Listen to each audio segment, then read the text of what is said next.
ମୋ ସିନ୍ଦୁରର ଅଧିକାର ଧାରାବାହିକରେ ଆପଣମାନେ ଦେଖିବେ। ଆଦି କହିବେ ମୁଁ ସତ ଜାଣିବା ପାଇଁ ଚାହୁଁଛି।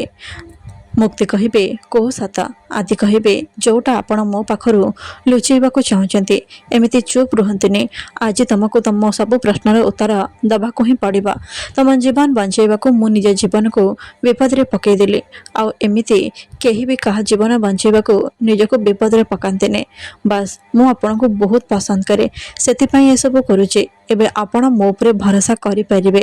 ଆପଣ ଯାହା ବି ମୋତେ କହିବେ ସେ କଥା ଆମ ଦୁଇ ଜଣଙ୍କ ଭିତରେ ରହିବ। ମୁଁ କାହାକୁ କିଛି ବି କହିବିନି। ଟ୍ରଷ୍ଟ ମି। ଆପଣ ଆପଣଙ୍କ ମନର କଥା ମୋତେ କହିପାରିବେ। ଏପଟେ ଶାଲିନୀ କହିବେ ଏ ନତାଶା କୁଆଡ଼େ ଚାଲିଗଲେ? ଏ ନତାଶା ଆଉ କିଛି ପ୍ଲାନ୍ କରୁନାହାନ୍ତି ତ? ଧନଶ୍ରୀ କହିବେ ଚାଲ ଶାଲିନୀ, ଆମକୁ ତାକୁ ଖୋଜିବାକୁ ପଡ଼ିବ। ଏପଟେ ଗୁଣ୍ଡା କହିବେ ମ୍ୟାଡ଼ାମ୍ କ୍ୟାସ୍ରେ ପେମେଣ୍ଟ ଦେବେ ନା ଅନଲାଇନ୍ରେ ଦେବେ? ନତାଶା କହିବେ ପେମେଣ୍ଟ? କେଉଁ ପେମେଣ୍ଟ? ଆଉ ମୁଁ ତମକୁ କ'ଣ ପାଇଁ ପେମେଣ୍ଟ ଦେବି? ମୁଁ ତମକୁ ଗୋଟେ ଟଙ୍କା ବି ଦେବିନି। ଗୁଣ୍ଡା କହିବେ ମ୍ୟାଡ଼ାମ୍ ଆପଣ ଆମ ସହିତ ବେଇମାନି କରିପାରିବେନି। ଆପଣ ଆମକୁ ହାୟାର କରିଥିଲେ ମର୍ଡ଼ର କରିବା ପାଇଁ। ଆମେ ତ ଆମର ସବୁ ଚେଷ୍ଟା କରିଛୁ। ନତାଶା କହିବେ ତମେ ଯଦି ଚେଷ୍ଟା କରିଛ ତାହେଲେ ସେ ଏ ପର୍ଯ୍ୟନ୍ତ ବଞ୍ଚିଛି କାହିଁକି? ସେ ବାହାରେ ଖୋଲାରେ ବୁଲୁଛି କାହିଁକି? ତମ କାମ ଥିଲା ତାକୁ ମାରିଦେବା, ହେଲେ ସେ ତ ମରିନି। ତାହେଲେ ମୁଁ ତମମାନଙ୍କୁ ଟଙ୍କା ଦେବି କ'ଣ ପାଇଁ? ଗୁଣ୍ଡାମାନେ କହିବେ ମ୍ୟାଡ଼ାମ୍ ଏଥିରେ ଆମର ଭୁଲ କ'ଣ? ଆମେ ତ ଚେଷ୍ଟା କରିଥିଲୁ। ଆଉ ସେ ବଞ୍ଚିଗଲେ ଆମେ କ'ଣ କରିପାରିବୁ? ଆପଣଙ୍କ ନିଜ ଲୋକ ଆସି ତାଙ୍କୁ ବଞ୍ଚେଇ ଦେଲେ, ଏଥିରେ ଆମର ଭୁଲ କ'ଣ?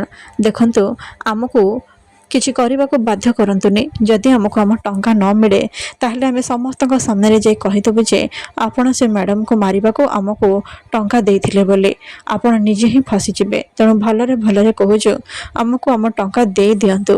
ନତାଶା କହିବେ ମୁଁ କହିଲି ନା ଟଙ୍କାଟେ ବି ଦେବିନି। ଶାଲିନୀ ଆସି କହିବେ ନତାଶା ଏସବୁ କ'ଣ ହେଉଛି? ତମେ ଏତେ ଜିଦ୍ କ'ଣ ପାଇଁ ଧରୁଛ? ଏ ବିଚାରା ମାନେ ତ କାମ କରିଛନ୍ତି ନା, ତାହେଲେ ତାଙ୍କୁ ତାଙ୍କ ପେମେଣ୍ଟ ମିଳିଯିବା ଦରକାର। ଧନଶ୍ରୀ କହିବେ ହଁ ନତାଶା ଏମିତି ପାଗଳାମି କରିବା ବନ୍ଦ କର, ତାକୁ ତାଙ୍କ ଟଙ୍କା ଦେଇଦେ। ଏହାପରେ ନତାଶା ତାଙ୍କୁ ଟଙ୍କା ଦେଇ ସେଠାରୁ ବିଦା କରିଦେବେ। ଶାଲିନୀ କହିବେ ନତାଶା ତମ ମୁଣ୍ଡରେ ଏମିତି ବେକାର ଆଇଡ଼ିଆ କେଉଁଠୁ ଆସୁଛି? ତମେ ନା କୌଣସି ବି କାମକୁ ନୁହଁ। ଆରେ ତମେ ମୋ ଉପରେ ଏମିତି ରାଗିଲେ କ'ଣ ହେବ? ତମେ ପୂର୍ବରୁ ବି ଏମିତି ଭୁଲ କରି ଆସିଛ। ଏମିତି ବେକାର ଆଇଡ଼ିଆ ସବୁ ତମେ ମୁକ୍ତି ଉପରେ ଟ୍ରାଏ କରି ଆସିଛ ଆଉ ବାରମ୍ବାର ବଞ୍ଚି ଯାଇଛ। ହେଲେ ଏବେ ସେସବୁ ଚଳିବନି। ଧନଶ୍ରୀ କହିବେ ଏ ଅମ୍ବିକା ଆଉ ମୁକ୍ତି ଭିତରେ ନିଶ୍ଚୟ କିଛି ନା କିଛି ସିମିଲାରିଟି ଅଛି। ଆଉ ମୁକ୍ତି ଯେମିତି ବାରମ୍ବାର ବଞ୍ଚି ଯାଉଥିଲା ଇଏ ବି ସେମିତି ବାରମ୍ବାର ବଞ୍ଚି ଯାଉଛି। ଏବେ ତତେ କିଛି ଗୋଟେ ବଡ଼ ପ୍ଲାନ୍ କରିବାକୁ ପଡ଼ିବ ନତାଶା। ଆଉ ସେଥିରେ ଯେମିତି ସାପ ମରିଯିବ ହେଲେ ବାଡ଼ି ଭାଙ୍ଗିବନି। ଥରେ ଅମ୍ବିକାର ଚାପ୍ଟର କ୍ଲୋଜ୍ ହେଇଯାଉ, ତାପରେ ସବୁ କିଛି ଠିକ୍ ହେଇଯିବ। ଶାଲିନୀ କହିବେ ନତାଶା ତମେ ଆଗକୁ କିଛି ପ୍ଲାନ୍ କରିବା ପୂର୍ବରୁ ଆମ ସହିତ ଥରଟେ ଡିସ୍କସନ୍ କରିନେବ। ଆରେ ଅମ୍ବିକାକୁ ମାରିବା ପାଇଁ ଆମେ ତୁମକୁ ବହୁତ ଭଲ ଭଲ ଆଇଡ଼ିଆ ଦେଇଥାନ୍ତୁ। ତମେ ଏମିତି ବେକାର ଆଇଡ଼ିଆ ଟ୍ରାଏ କରିବା କ'ଣ ଦରକାର ଥିଲା? ନତାଶା କହିବେ ଜଷ୍ଟ ଶଟ୍ ଅପ୍ ଶାଲିନୀ। ତମମାନଙ୍କ ମୁଣ୍ଡରେ କେତେ ବୁଦ୍ଧି ଅଛି ସେ କଥା ମୋତେ ବେଶ ଭଲ ଭାବରେ ଜଣାଅଛି। ସେଥିପାଇଁ ଏ ନାଟକ କରିବା କିଛି ବି ଦରକାର ନାହିଁ। ମୁଁ ଜାଣିଛି ତମେମାନେ କିଛି ବି କରିପାରିବନି, ଖାଲି ବଡ଼ ବଡ଼ କଥା କହିପାରିବ। ଏହାପରେ ନତାଶା ଆଦିଙ୍କୁ ଖୋଜିବାକୁ ସେଠୁ ଚାଲି ଆସିବେ। ଏପଟେ ଅମ୍ବିକା କହିବେ କୋଉ ସତ କଥା ଜାଣିବା ପାଇଁ ତମେ ଚାହୁଁଛ ମିଷ୍ଟର ଦାସ? ଆଦି କହିବେ ତମ ହାତରେ ଥିବା ସେ ମାର୍କ ତମେ ତାକୁ ଲୁଚେଇବାକୁ ଚେଷ୍ଟା କରୁଥିଲ ନା? ମୁକ୍ତି କହିବେ ମିଷ୍ଟର ଦାସ ତମେ କ'ଣ ସତରେ ଏ ବିଷୟରେ କହୁଥିଲ? ଏହି ବିଷୟରେ ତ ମୋତେ ବାହାରେ ବି କହିପାରିଥାନ୍ତ, ତାହେଲେ ଏଠିକି ରୁମ୍କୁ ଆଣିବା କ'ଣ ଦରକାର ଥିଲା? ଆଦି କହିବେ ତମ ହାତରେ ବହୁତ ଜୋରରେ ଖଣ୍ଡିଆ ହେଇଛି ଆଉ ତାକୁ ବ୍ୟାଣ୍ଡେଜ୍ କରିବାକୁ ପଡ଼ିବ, ସେଥିପାଇଁ ମୁଁ ତମକୁ ଏଠିକି ନେଇକି ଆସିଲି। ବସ ମୁଁ ବ୍ୟାଣ୍ଡେଜ୍ କରିଦେଉଛି। ଏହାପରେ ସେଇ ଅମ୍ବିକାଙ୍କ ହାତରେ ବ୍ୟାଣ୍ଡେଜ୍ ଲଗାଇଦେବେ ଆଉ ଏସବୁ ଆସି ନତାଶା ଦେଖିନେବେ। ନତାଶା କହିବେ ଏସବୁ କ'ଣ ହେଉଛି? ଆଦି କହିବେ ନତାଶା ତମେ ଏଠି କ'ଣ କରୁଛ?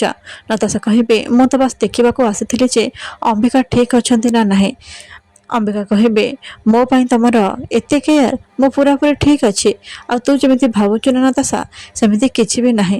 ସେ ବାସ୍ ବାଥ୍ ଟବ୍ରେ ସ୍ଲିପ୍ କରିଯାଇଥିଲେ, ସେଥିପାଇଁ ମୁଁ ତାଙ୍କୁ ହେଲ୍ପ କରୁଥିଲି। ଏହାପରେ ଆଦି ସେଠାରୁ ଚାଲିଯିବେ ଆଉ ନତାଶା କହିବେ ଏ ଦୁଇ ଜଣଙ୍କୁ ମୋତେ ଅଲଗା କରିବାକୁ ହିଁ ପଡ଼ିବ। ଏମାନେ ବହୁତ କ୍ଲୋଜ୍ ହେବାରେ ଲାଗିଛନ୍ତି ଆଉ ମୁଁ ଏସବୁ ଦେଖିକି ଜମା ବି ସହିପାରିବିନି। ଅମ୍ବିକା ଭାବିବେ ଯେତେ ଟ୍ରାଏ କରିବା କଥା କରିଯା ନତାଶା, ହେଲେ ତତେ ଆଜି ମାନିବାକୁ ପଡ଼ିବ। ତୁ ମୁକ୍ତି ସାଙ୍ଗରେ କ'ଣ କରିଥିଲୁ? ଆଜି ତତେ ସେସବୁ କଥା ମାନିବାକୁ ମୁଁ ବାଧ୍ୟ କରିଦେବେ। ଏହାପରେ ନତାଶାକୁ ସେ ଏମିତି ପରିସ୍ଥିତିରେ ପକାଇବେ ସେ ନିଜ ମୁହଁରେ ସବୁ ସତ କଥା ମାନିବେ। ନତାଶା କହିବେ, ମୋତେ କ୍ଷମା କରିଦେ ଅମ୍ବିକା, ମୁଁ ତୋ ସହିତ ବହୁତ ବଡ଼ ଭୁଲ କରିଦେଇଛି। ହେଲେ ଏବେ ମୁଁ ସବୁ କିଛି ଠିକ୍ କରିଦେବି। ମୁଁ ତତେ ସବୁ ସତ କଥା କହିଦେବି। ଅମ୍ବିକା କହିବେ, ତୁ ବାସ୍ ମୋତେ ଏତିକି କହ, ତୁ ମୋତେ କାହିଁକି ମାରିବାକୁ ଚାହୁଁଥିଲୁ? ନତାଶା କହିବେ, କାହିଁକି ନା ତୋ ଫେସ୍ ମୁକ୍ତି ସହିତ ମ୍ୟାଚ୍ କରୁଛେ। ଆଉ ମୁଁ ମୁକ୍ତିକୁ ବହୁତ ଘୃଣା କରେ। ସେ ମୋର ଆଉ ଏଡ଼ିଙ୍କ ମଝିରେ ଆସୁଥିଲା, ସେଥିପାଇଁ ମୁଁ ତାକୁ ମାରିଦେଲି। ଅମ୍ବିକା କହିବେ, ତା ମାନେ ତୁ ମୁକ୍ତିକୁ ମାରିଛୁ?